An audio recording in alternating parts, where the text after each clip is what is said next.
Hayi wengane zakwethu uyabona ukuthule ubuka izinto yabona kuningi okwenzakalayo. Kuningi okwenzakalayo la emkhontweni okunye asizona izingane la. Uyabona abantu mabezoba o come and go.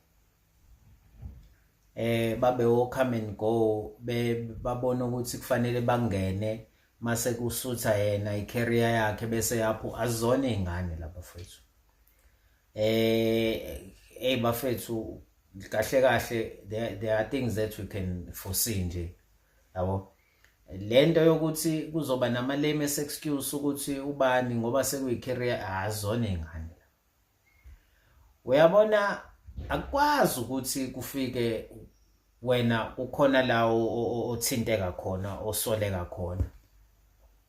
Then all of a sudden wena njena usuthi uyahamba because of your career. And khona lento eyenzekalayo leyo ukuthi uma kuzoba ikamayitapele abantu bazongena benze imbheda abawenzayo ayitapele umuntu bese yaphuma bese ethi mina hayi sengihambiswa ini kwasha lame excuse ayizukusebenzela leyo. Angi-understand noma mhlambe lento lena mfethu mhlambe into yepolitiki phela sazi lutho ngepolitiki mhlambe iyona ndlela esishawa ngayo ingqathi esishawa ngayo kapolitiki ukuthi hayi ngena wena ufike utape laphana uzobe usugaxiletha uphuma uhambe kanjalo. Ababoshwa ngani abantu? Abachajwa ngani abantu mabesoleka nje ezintweni? Akufakwa ngani i-charge?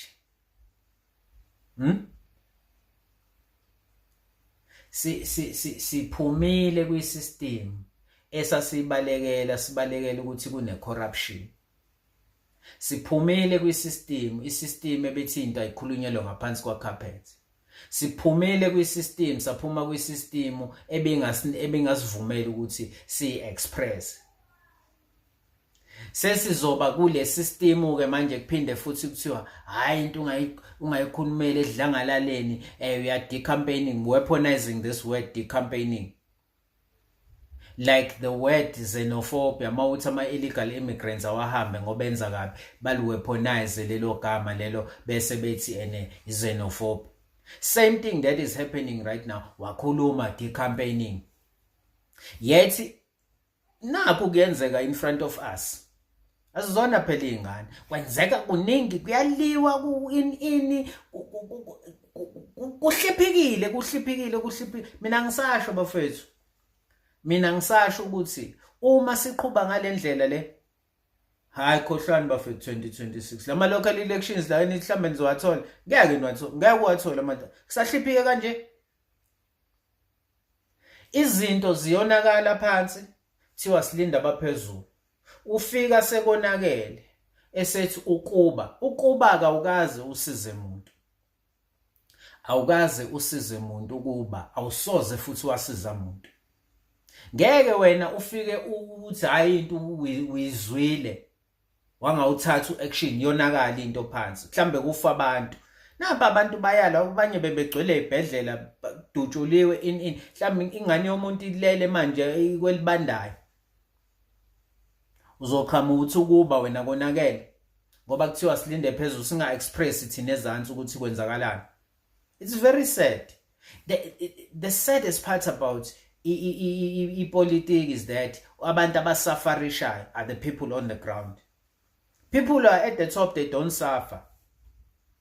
The people that you are dying are the people on the ground.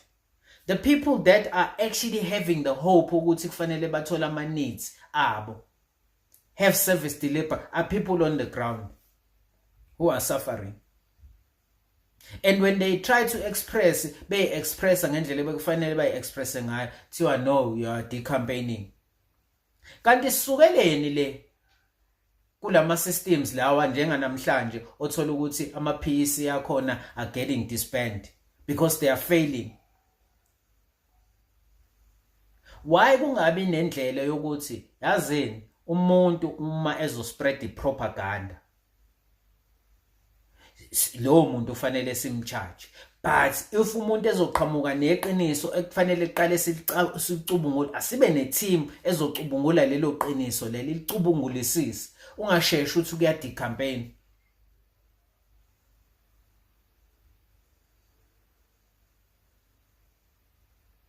Hayi ngeke buka 2026 2029 sizowuncela masaqhuba kanje.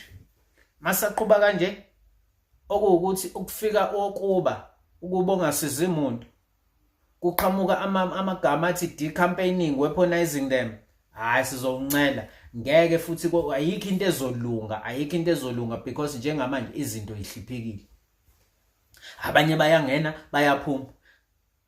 Igama ngene igama itapela uphuma uhambe, akho umuntu othatha iaccountability.